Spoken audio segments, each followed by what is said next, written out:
Relatively early start today. Yesterday was a very long day. It's time to clean up a little bit and pop the engine in the engine bay.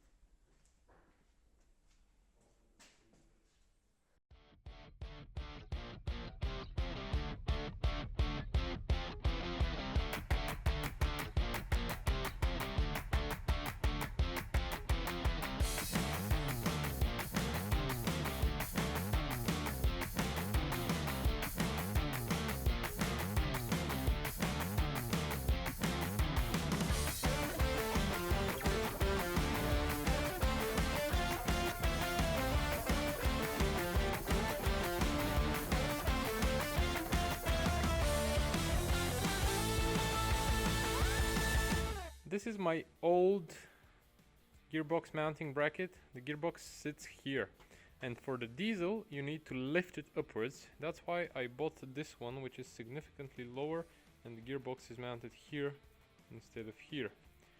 However, I did not notice when I bought it that this one is longer in this direction and also fatter here. Turns out, or at least I think, this one is from a 4-speed and mine is from a 5-speed. So I had to reconfigure it with a couple of holes a bit inwards and some angle grinding.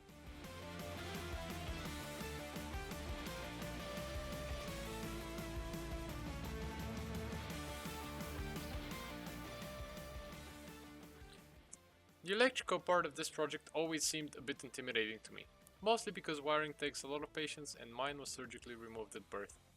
That's why I called for help. We unbandaged all the wires and armed with a wiring diagram from the internet and a pair of cutters, we got cracking. The engine has its own wiring loom, which I took from the donor. From that we clipped the unnecessary wires, trimmed the remaining ones to length, and then tried to neat it all up.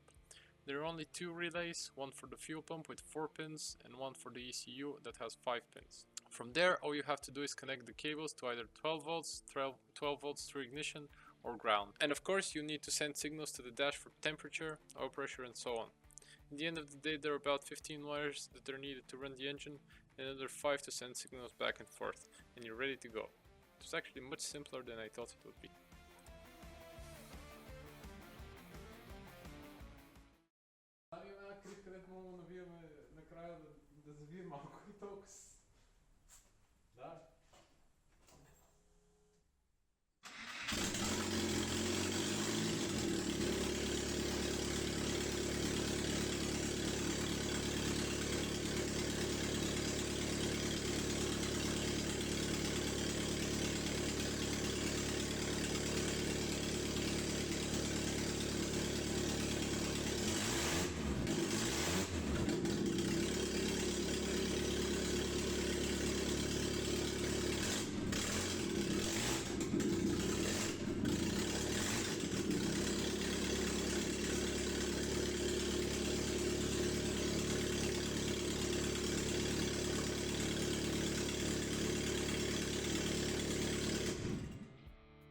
Next up is the cooling that is not hooked up yet.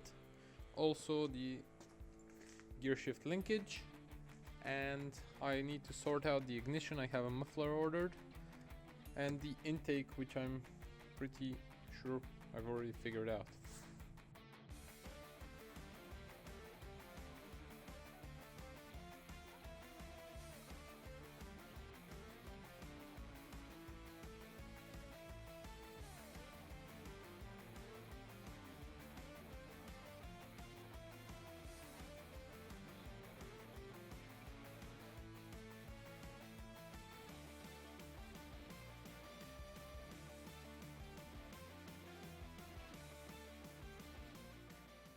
All of the work under the bus is done. I connected the gear shifter linkage, I connected the prop shafts, and that's about it. On top I have a botched up situation with the throttle cable. It's temporary, I can give full throttle or I won't be able to close the throttle and idle, so I'm gonna think about it, come up with something better.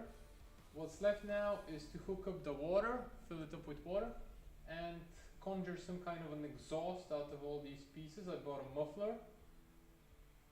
And we will be ready for a test drive. Alright, so exhaust time. I bought the stock muffler and it has these brackets that bolt on directly to the engine, or should bolt on directly to the engine, here on the sump and here on the engine mount. But because of the pulley, which on the T3 engine is slightly fatter, this touches here, so I'm gonna have to extend these and move the muffler a bit outwards, and then I'll see how I can connect it to the downpipe. For the downpipe, I took the flange from the T3 exhaust. I had this joint here laying around, so I got it welded, and I'm gonna cut it somewhere, connect the two. We'll take it over from there. Let's go. Alright, so the muffler is in place.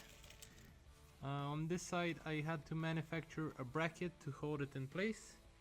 It's gonna live like this for a while. And when you put the tip, it looks rather neat. On this side I unfolded this folded bit from the muffler and I drilled it so that I could get enough clearance. And as you can see, it barely fits behind the belt, but I will be able to replace the belt. I was thinking of wrapping the exhaust with heat protection thingies, but I don't think there's room for it, so we'll see how that goes. I can still move it out a centimeter or so. There is enough room, but I'll think about it. For now it's pretty good, and this is how it looks from a bit of a distance. It's pretty neat. It's just above the level of the sump, so it gives me decent ground clearance. And now I have the end point for the pipes. I also have the starting point. All that's left is to connect them.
I ran out of welding wire. I decided I'm gonna call Mario, ask him to borrow his welder and finish it there. He ran out of CO2 gas midway through welding. The result of all this is this abomination.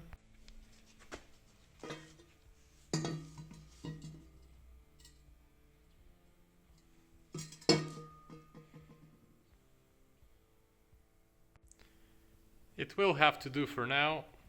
I don't want to be bothered waiting 5-10 days to make a new one, so I'm gonna work with what we have, and if it fails, if it leaks, if it snaps off, if it, I don't know, whatever, I'm gonna fix it then.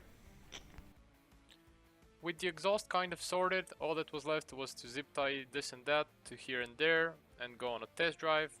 That's coming up in the next part. Thanks for watching.